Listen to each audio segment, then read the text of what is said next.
Whatever issues Powell and Andrew had in playing together, are they surmounting those? Their production seems to be going up together. Yeah, I just think it's the emphasis that we put on the players out there with him. I think Kobe sacrificed some of his game to help make that available and positive. I think that's something that we go from game to game as to how we're going to attack a team.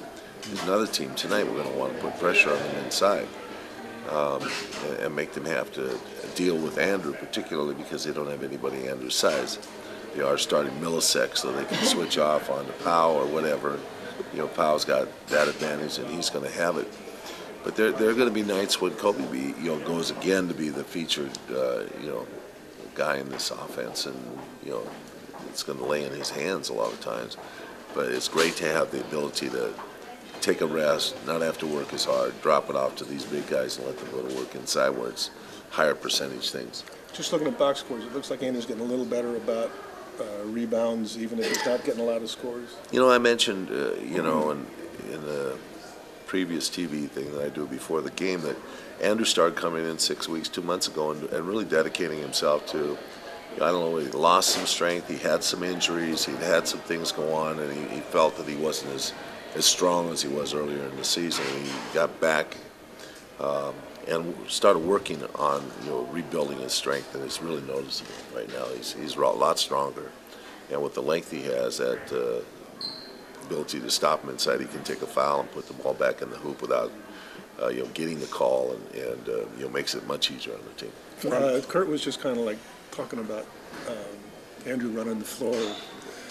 Laughing as he said it. Is Andrew really getting into like pro shape for like close to the first time in his career, or the first time in his career? Well, it has been an issue since. Yeah, we've really put an emphasis on it because that first unit, that's their weaknesses. And teams like Dallas came out the last time we played them, and they just tried to beat us down the court, just run down the court and beat us, and it cost us.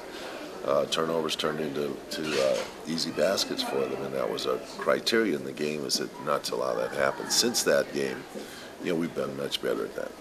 Do you expect that if he gets through this season without an injury, has the summer to kind of build himself up or do whatever he needs to do, and then come to training camp without having missed a big chunk of the season like he has the last 2 years, that he'll be more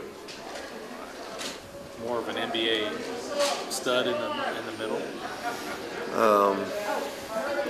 That's hard to judge. I mean, Andrew went through a period, I would say sometime between the end of December and February, where his productivity may have dropped a little bit, and that could have been just accumulation of games. It could have been the fact that I just talked about.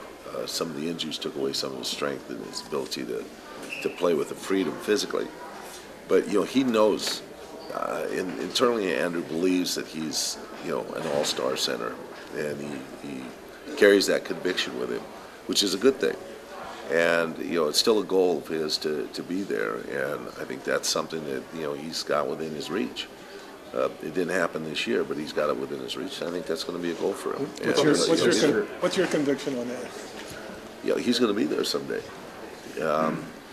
All things taken, for granted that he stays healthy and all those things work together. He's a high percentage shooter. He's getting more and more acclimated to this game, as you guys have mentioned, and his dedication is, we know his dedication and his desire, and so that's a good thing.